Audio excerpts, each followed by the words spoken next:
All praises to the Most High. All praises to the Most High. Shalom, my people. Shalom, my family. How y'all doing today? It's a beautiful day outside and the sun is out. But speaking of suns, we're going to actually talk about the sun here in Malachi 4:2. Okay? This is going to be very, very important because a lot of people believe that Malachi 4:2 stems outside of biblical text and it stems from, pagan symbols. And I just want to let you guys know, right? When it deals with the context of, what we read in the biblical texts, we have to understand that it matters a lot. The only reason why it matters a lot is because we don't know if it's talking within a metaphorical sense or we don't know if it's actually just talking in a literal sense. So let's go over the context of what the Most High is trying to say. Okay.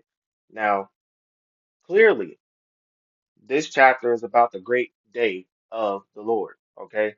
So we're talking about the very last day here, that when the Lord comes back. All right. And he judges the earth. Now, let's go ahead and read these first two verses. Okay. And then we're going to actually stem to, what this really is talking about. It says, For behold, the day cometh that shall burn as an oven, and all the proud, yea, and all that do wickedly shall be stubble, and the day that cometh shall burn them up, saith the Lord of hosts, that it shall leave them neither root nor branch. But unto you that fear my name shall the Son of Righteousness arise with healing in his wings, and ye shall go forth and grow up as calves of the stall. Okay? Now, what does this mean, right? It's talking about the wicked, okay? And then it's talking about the righteous, right? The spoil dividing from the strong, right? And we dealt with that in the last couple of videos. Okay, we talked about the spoil and the pagans, and we also talked about the strong, which is Isaiah 53, obviously. So we have to understand, man, that Malachi 4:2 is talking in a metaphorical sense. Okay, and in this metaphorical sense, we cannot take a metaphor as a literal thing. This is what the pagans did. Okay, they took the metaphor as a literal thing, and then they started worshiping this metaphor as a symbol, right? As a god. And that's something that we can't be able to do. Okay, they decided to take our writings and decided to place it as a literal thing, okay, to worship the actual sun. When clearly this is talking about the people who fear the Lord, okay, which is the righteous remnant. When they say the Son of Righteousness arise with healing in its wings, we have to understand that it's a metaphor for a bird's wings. Okay?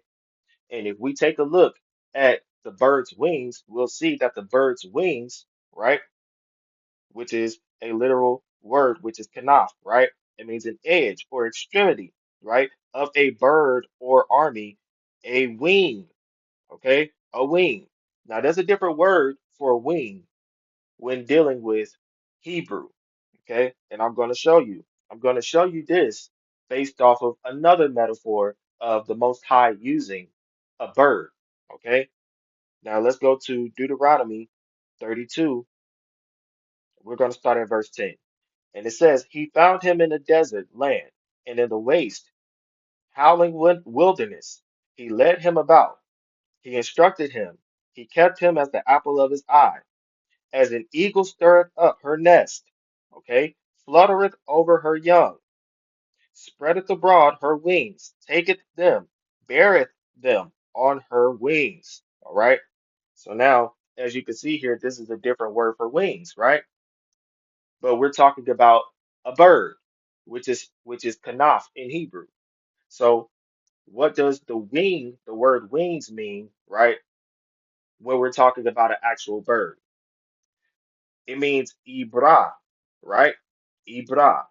Now, let's go to the root word for Ibra, which is H83. It is Eber. right? Aber, right? A pinion, long winged, okay? Very, very important. Then it comes from abar, means to soar or fly. But let's go back to Eber. Eber is the name of one of our ancestors. This is how you get the name Hebrew, right? The root word for Hebrew is Eber. So you have the same root word for two different words, okay? But they derive from the same root word, okay? It means opinion, right? And abar means to soar or to fly or to cross over, okay? So when you're dealing with this context, you have to understand what he's talking about. The Son of Righteousness is God's glory, all right? Just like what I showed you in Isaiah 49:3, right? Israel in whom I will be glorified. He's talking about the last days on when he shows his glory through Israel, which is the righteous remnant. The calves of the stall. So if you know anything about farming, you will know that the calves that is in their individual stalls, they have to grow up, right? Once they grow up, they actually go in a social setting, okay? They get out of the stall and then they're in a social setting for a little bit, right? Until they grow old. And then they grow into a larger social setting to where pretty much they have more space until they die. So this is what the Most High is trying to say. He's saying that we are in captivity, right? And when he comes back, we will be like calves of the stall that grew up, meaning he's going to actually take us out of the stall. He's going to take us out of captivity. All right.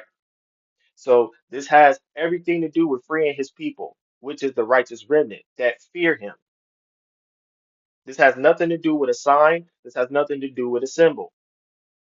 Okay. But it's not like we don't use scripture as representation of the Most High because we see it all the time, especially when it comes down to Native Americans, bro. Native Americans, they wear what? Feathers on top of their heads. Why? It's probably because of this scripture right here. Probably because of the bird's pinion, right? Which is a bird's wing. So we got to take context into consideration, man. So when we go to Malachi 4, verse 2, now we know what the Most High is talking about. Now let's take a look at these pagan winged sons, right? That try to copy this metaphor.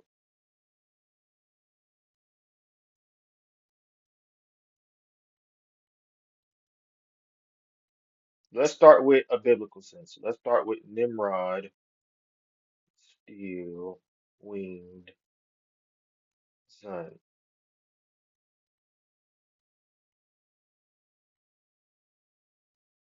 Look at this, y'all. Doesn't this look like what we just went over in the last video, but with wings on it? In the last video, I showed you guys that this was Saturn, talking about the ancient sun Saturn. And now they got wings on it, representing Ahura Mazda, right? So all of these different things, yes, they do represent divinity, but at the same time, this is a different divinity. This is not talking about the Most High's divinity at all. This is talking about the divinity of their gods. You see how they use our scripture about the Most High against us and then say, yeah, this symbol represents the Most High. No, it doesn't. It clearly represents Saturn. Saturn is not the Most High, regardless of what y'all think.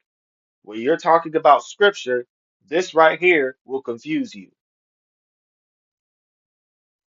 The Lord of illusion will always be the idols that you worship, these fake gods. Look at this. This is an Egyptian one right here. And this talking about Horus, right? We already went over Horus, the bull of the sky, right?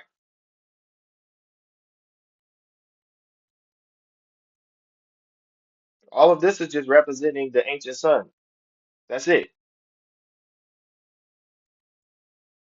And we gotta not be confused. Okay? We gotta not be confused about what's going on. They're taking our stuff, right? Because we were in captivity.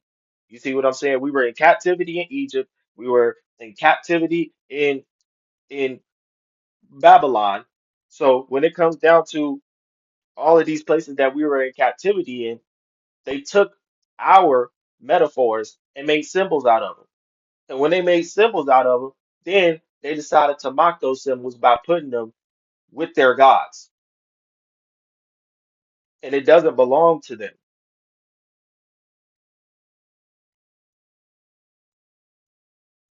The winged sun doesn't belong to Horus.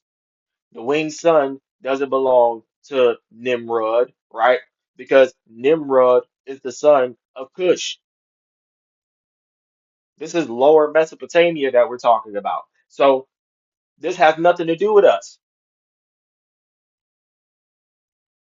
The Assyrian nationalism, right? The winged man. They tell you that this is the Most High when it has nothing to do with the Most High. The author of confusion is your oppressors. Remember that. Remember that, family. Always keep a head on your shoulders, right?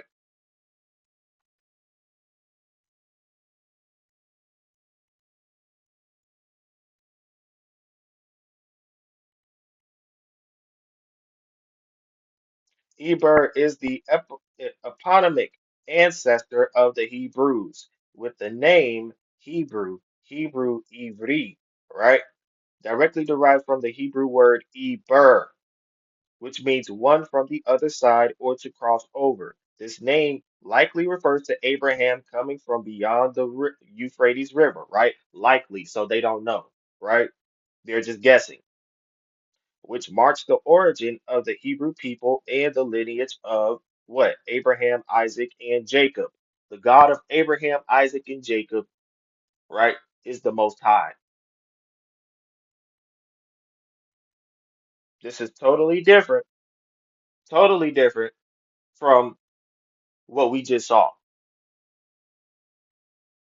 This is the reason why the Most High tells you in Exodus 20, do not worship idols. He tells you this again in Deuteronomy. So I yield on that note. All praises to the Most High God. Higher, higher. I'll see you guys next time. Shalom, Baraka, Mispaka. Peace.